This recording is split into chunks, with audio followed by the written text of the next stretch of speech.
अस्सलाम वालेकुम जी। आज मैं आपसे बात करूंगा कि रियल एस्टेट से पैसे कमाते कैसे हैं, या अगर आपने रियल एस्टेट एजेंट या डीलर बनना है तो वो कैसे बना जा सकता है। तो इसके दो तरीकाकार हैं। एक तो वो लोग हैं जिनके पास बहुत ज़्यादा पैसे हैं, उन्होंने अपनी इन्वेस्टमेंट की तो उनको इस फील्ड से रिटर्न आना स्टार्ट हो जाता है।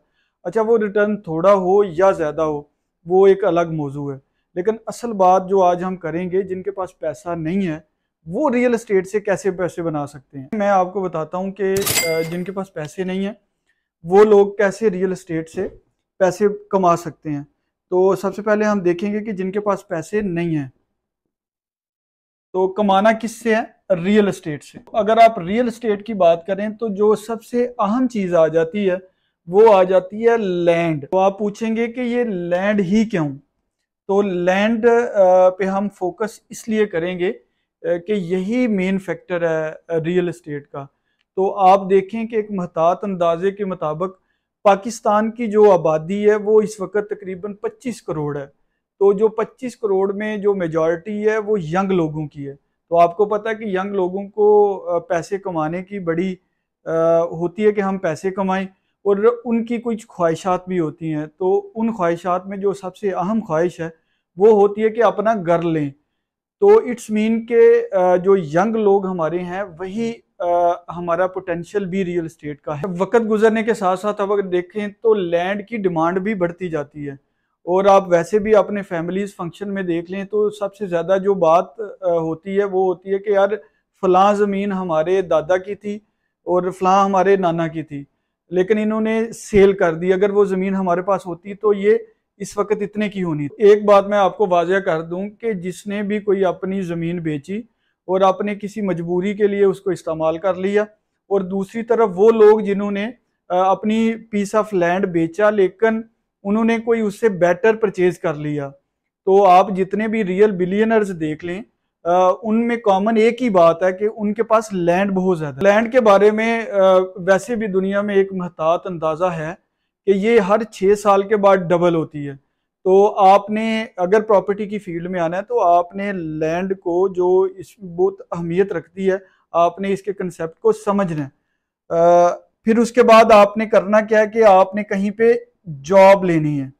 मैं अब बात कर रहा हूँ आपसे कि आप बिजनेस करें। आपका सवाल ये भी हो सकता है कि आप जॉब को क्यों प्रीफर कर रहे हैं। तो यहाँ पे पाकिस्तान में अगर देखें तो कोई भी ऐसा इंस्टीट्यूट नहीं है कि जो आपको रियल एस्टेट के बारे में पढ़ाए और सिखाए। तो आपको इसका मतबादल फिर यही है कि आपको कहीं पे जॉब करनी पड़ेगी, और जॉब भी आपको कहाँ पे करनी पड़ेगी? अपने जो करीब कोई भी आपके पास डीलर है आपको वहां पे जॉब लेनी पड़ेगी। चाहे वो डीलर आपको 5 या 10 हज़ार रुपया दे रहा है या आपको वो कमीशन बेस पे रख रहा है। आपका सवाल ये भी हो सकता है कि इतने थोड़े पैसों में हम जॉब क्यों करें। तो मैं आपको ये क्लियर करता जाऊं कि ये आप जॉब पैसों के लिए नहीं कर रहे, ये जॉब आप हुनर सीखने के लिए कर रहे हैं। तो आपको पता है कि सीखने के लिए पैसे देने पड़ते हैं। तो अगर आप थोड़े पैसों के इवज सीख लें तो फिर भी आप प्रॉफिट में हैं। तो जब आपने किसी डीलर के पास जॉब स्टार्ट कर ली तो डीलर सबसे पहले आपको कहेगा कि आप जाएं और मार्केट में इन्वेंट्री इकट्ठी करके लेके आएं। तो रियल एस्टेट की मार्केट में जो इन्वेंट्री का लफ्ज़ है वो इसलिए यूज़ होता है कि आप मार्केट में गए और आप मुख्तलिफ ऑफिसेज में लोगों से मुलाकात की। एक तो इसका फ़ायदा आपको ये हो जाता है कि आपका जो पुराने लोग हैं उनसे आपका नंबर एक्सचेंज हो जाता है और आपका राब्ता उनसे हो जाता है।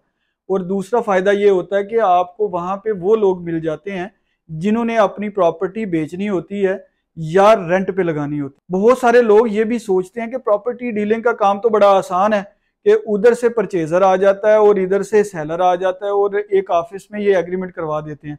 लेकिन ऐसा बिल्कुल भी नहीं है। इसके लिए आपको बड़ी मेहनत करनी पड़ती है और आपको इसके लिए काम का सीखना बड़ा ज़रूरी होता है।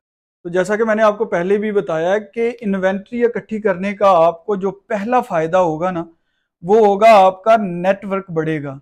मीन्स के आपको जो रियल वर्थ रखने वाले लोग हैं उनसे आपका राब्ता हो जाएगा। जॉब करने से पहले आपका जो नेटवर्क था वो अमीर लोगों से नहीं था, तो आज आपका राब्ता अमीर लोगों से भी होना स्टार्ट होगा। इसी तरह आप एक दूसरे से राब्ता करते रहेंगे। और इन्वेंट्री का आपको दूसरा जो बड़ा फायदा होगा वो आपकी कहीं ना कहीं डील हो जाएगी। अच्छा, जब आपकी डील होगी तो आपको उसकी मद में आपको कुछ ना कुछ पैसे मिलेंगे। ये पैसे में भी आपको आपकी घर की ज़रूरत को पूरी ना कर सकें, लेकिन मेरे भाई आप यहाँ पे पैसे अभी कमाने नहीं आए, वक्ती तौर पे अभी आप काम सीख रहे हैं। और आप खुद भी सोचें कि एक इंजीनियर बनने के लिए भी आपको 4 साल का बीटेक करना पड़ता है। तो अगर तो आप 3 या 4 साल किसी भी फील्ड में अगर सीखने के लिए स्पेंड नहीं कर सकते तो आप बिल्कुल भी रियल स्टेट में आ ही ना। मीन्स के अगर आप फील्ड में टाइम नहीं दे सकते तो आप अमीर होने का बिल्कुल सोचे भी ना। आप खुद सोच लें कि आपको क्यों कोई पैसे देगा, आप में अभी स्किल कोई नहीं है, कोई टैलेंट नहीं है। मार्केट में जाने का और डील करने का आपको जो सबसे बड़ा फायदा होगा वो ये होगा कि आपने जब आपकी डील हो जाएगी तो यू विल सी मनी।